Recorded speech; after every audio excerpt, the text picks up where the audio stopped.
Allah.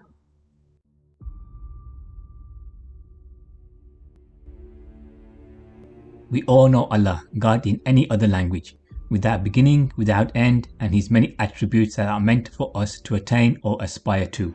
But there is a problem.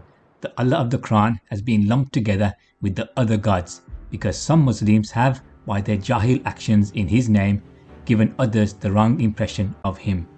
This has led some to define God like Richard Dawkins, who has produced a sentence that sums up to perfection this false God he is presented with by the religious. The God of the Old Testament is arguably the most unpleasant character in all fiction, jealous and proud of it, a petty, unjust, unforgiving control freak, a vindictive, bloodthirsty ethnic cleanser, a misogynistic, homophobic, racist, infanticidal, genocidal, filicidal, pestilential, megalomaniacal, sadomasochistic, capriciously malevolent bully. Richard Dawkins. The God Delusion, page 31. We can do better, and here is another copy and paste of one of the finest definitions Quranically sanctioned. Allah. This is the proper name of God, Al-Illah, and all other names denote His various attributes. Illah, by definition, is one to whom someone looks for protection in bewilderment, from whose grandeur one gets dazed, whose overall sovereignty or lordship is accepted, whose laws and directions are obeyed and followed, and who is at the highest pedestal and remains unseen. Keeping in view the above attributes, the name Allah as it appears in the Quran would mean a being who is supreme but remains hidden from human eyes, before whose dignity and grandeur the human perceptions become dazed, whose sovereignty extends over the entire universe, whose obedience is must. By accepting Him, Allah, one must accept only His sovereignty and obey His laws. The imperceptible. The human mind just cannot perceive Him in any shape or physical form, nor can explain Him. He is beyond human perceptions. He cannot be comprehended by vision, but He comprehends everything. He is the all-subtle and the all-aware. Nothing is like Him. He created the universe. He has also made, from your kind, mates for you. They become your companions. Likewise, He has made pairs of cattle. He has thus arranged for the increase in your progeny. There cannot be anyone else like Him who can do all this. There is nothing like Him. He is all-hearing, all-seeing. However, we can explain His attributes as mentioned in the Quran. To believe in Allah would therefore mean to acknowledge and accept His sovereignty with all His attributes as mentioned in the Quran in the most balanced and proportionate manner.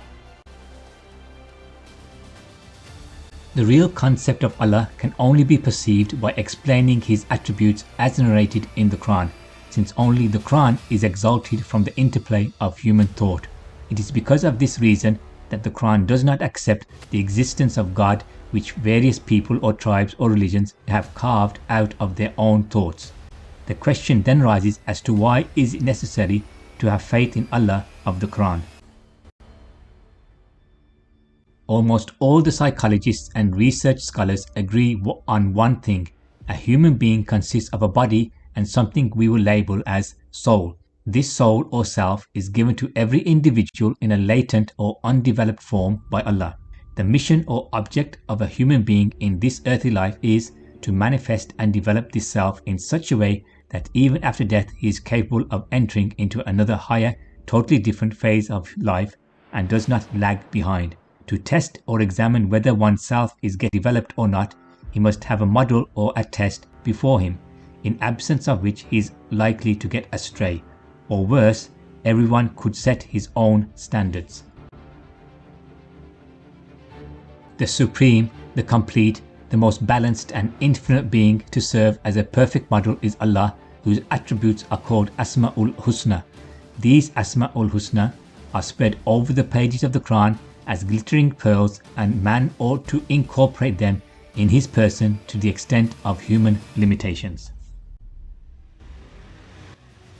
In other words, a human being can examine and test from time to time if his self is getting developed by comparing himself with these attributes.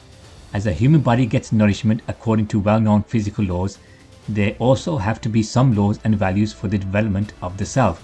These laws and values are explained in the Quran as various attributes of Allah. If someone wants to test the development of his self, he should examine as to what extent the attributes of Allah are reflected in his own person.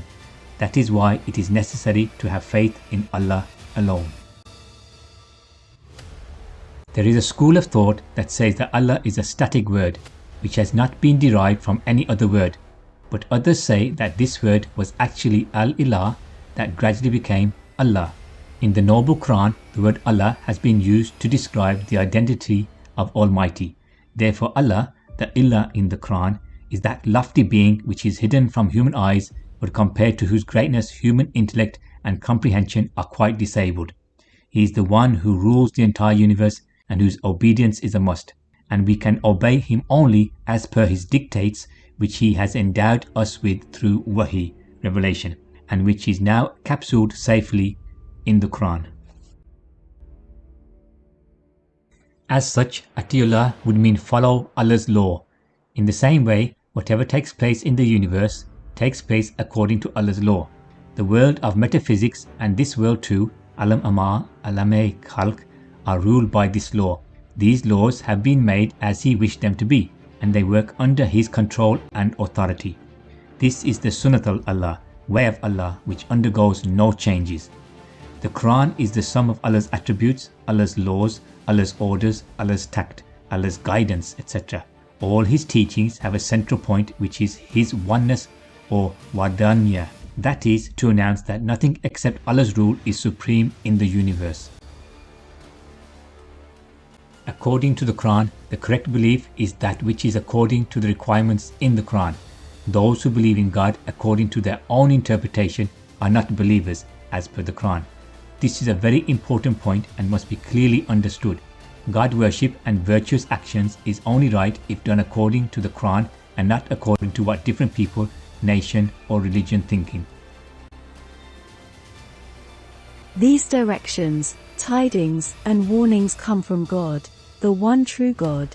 There is no God but He, the living, the originator of life, the self-subsisting Lord of all creation.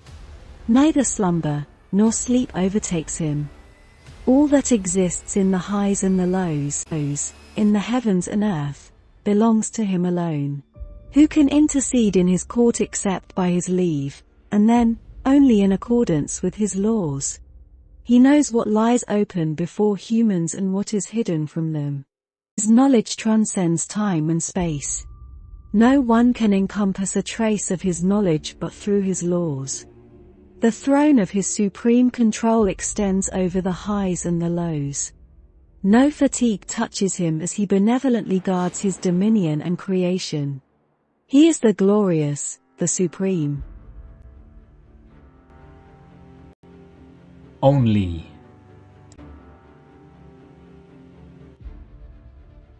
Allah.